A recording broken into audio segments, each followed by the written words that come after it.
Hello everyone, कैसे हो आप सब लोग। आई होप कि आप सभी बहुत अच्छे होंगे।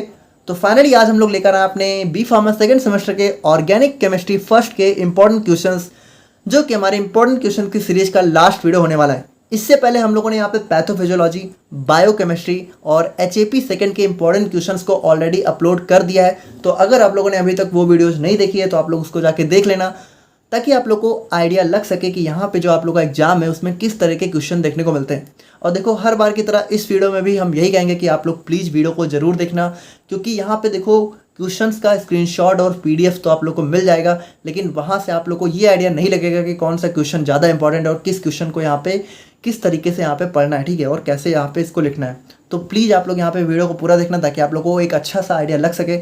और इससे पहले यहाँ पे आप लोग ज़रूर ऑर्गेनिक केमिस्ट्री की इंट्रोडक्शन वीडियो को देख लेना। और बाकी यहाँ से हम लोग जो है वीडियो को स्टार्ट करते हैं, ठीक है।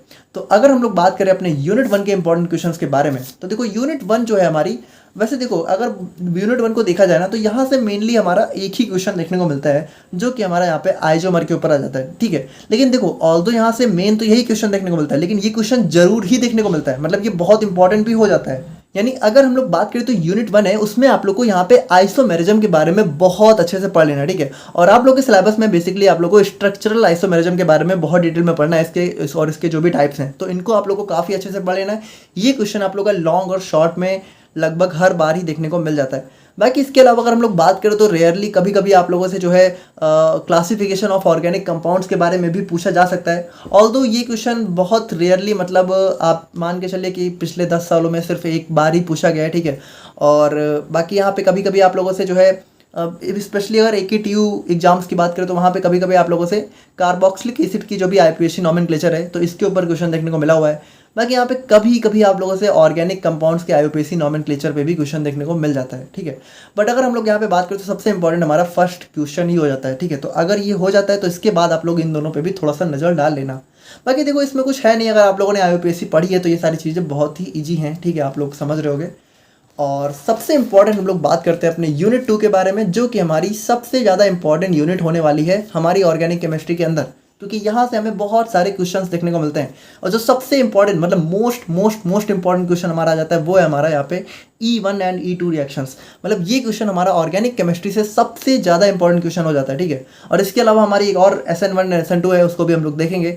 तो देखो, E1 E2 रिएक्शंस आप लोग को बहुत अच्छे से पढ़ लेना है, ठीक है। और जो भी यहाँ पे इसके फैक्टर्स होते हैं, इसको अफेक्ट करने वाले, वो सारी चीज़ें भी आप लोग को बहुत अच्छे से पढ़ लेनी है। बाकी यहाँ पे देखो, इसी क्वेश्चन को आप लोग को घुमा के इस तरीके से भी पूछ सकते हैं, define the reactions of alkyl halides. यानी देखो, E1 E2 में हमारा बेसिकली अल्काइल हैलाइड्स की ही रिएक्शंस होती हैं। तो अगर इस नाम से भी पूछता है तो आप लोग को E1 E2 ही लिखना है, या फिर अगर आप लोगों से एलिमिनेशन रिएक्शन पूछता है तो भी आप लोग को E1 E2 ही लिखना है। बेसिकली E1 E2 हमारा एलिमिनेशन रिएक्शंस ही होती हैं, ठीक है।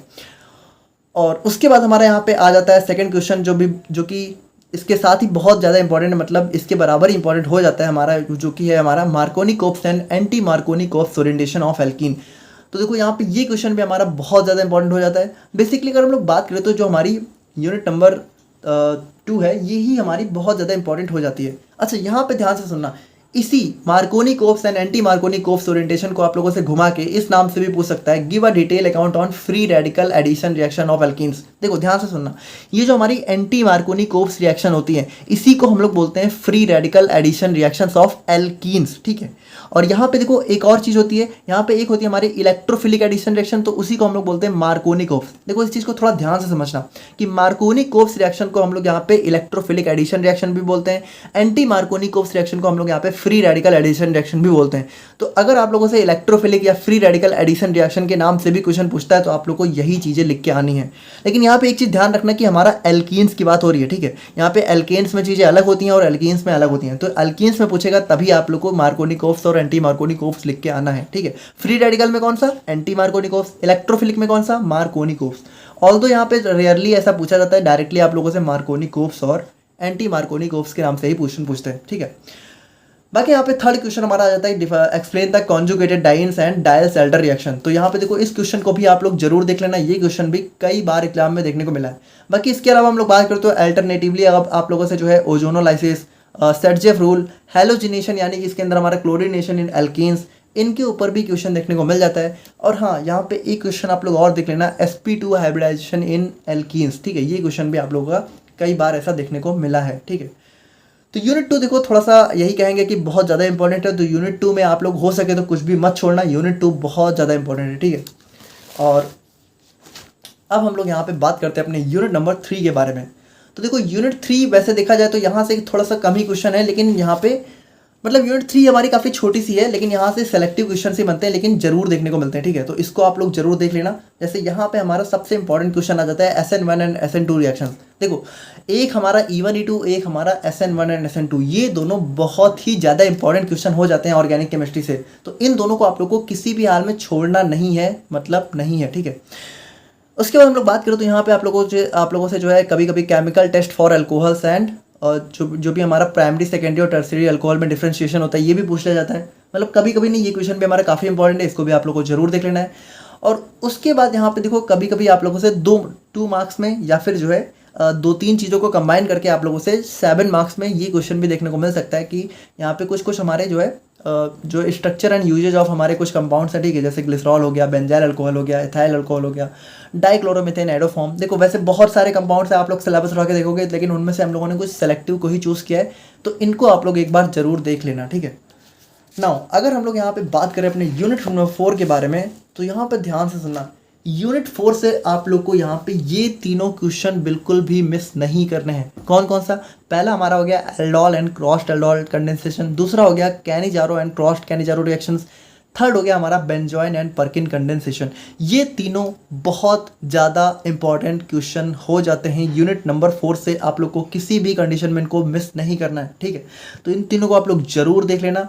और उसके अलावा हम लोग बात करें तो यहाँ पे आप लोगों से कभी कभी जो है nucleophilic addition reaction of aldehyde and ketones के नाम से भी क्वेश्चन देखने को मिल सकता है, ठीक है, या फिर इसी को कार्बोनिल कंपाउंड्स बोलते हैं। और उसके अलावा यहाँ पे आप लोगों से जो है फॉर्मेल्डिहाइड, बेंजल्डिहाइड और वेनिलीन पे शॉर्ट नोट भी देखने को मिल सकता है, ठीक है। अगर इन तीनों को कंबाइन कर देते हैं तो लॉन्ग क्वेश्चन बन जाता है, मतलब लॉन्ग मतलब कि 7 मार्क्स का। और अगर यहाँ पे एक एक करके पूछेंगे तो आप लोगों से 2 मार्क्स में पूछा जाएगा, ठीक है। तो ये हो गया हमारा यूनिट 4। नाउ फाइनली अगर हम लोग बात करें अपने यूनिट 5 के इंपॉर्टेंट क्वेश्चंस के बारे में, सो यहाँ पे देखो यूनिट 5 से हमारा जो सबसे इंपॉर्टेंट 2 क्वेश्चन हो जाते हैं वो हमारा हो जाता है acidity of carboxylic acids and effect of substituents on acidity of carboxylic acid. देखो ध्यान से सुनना, यहाँ पे हमारे 2 चीज़ें होती हैं, एक हमारा कार्बोक्सिलिक एसिड्स, एक हो गया हमारा अमीन्स।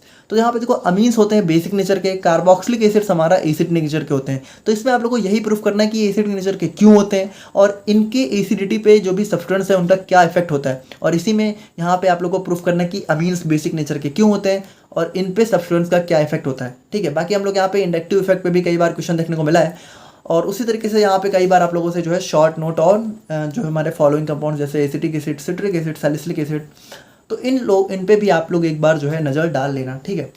सो ये हो गए हमारे यहाँ पे ऑर्गेनिक केमिस्ट्री के इंपॉर्टेंट क्वेश्चंस।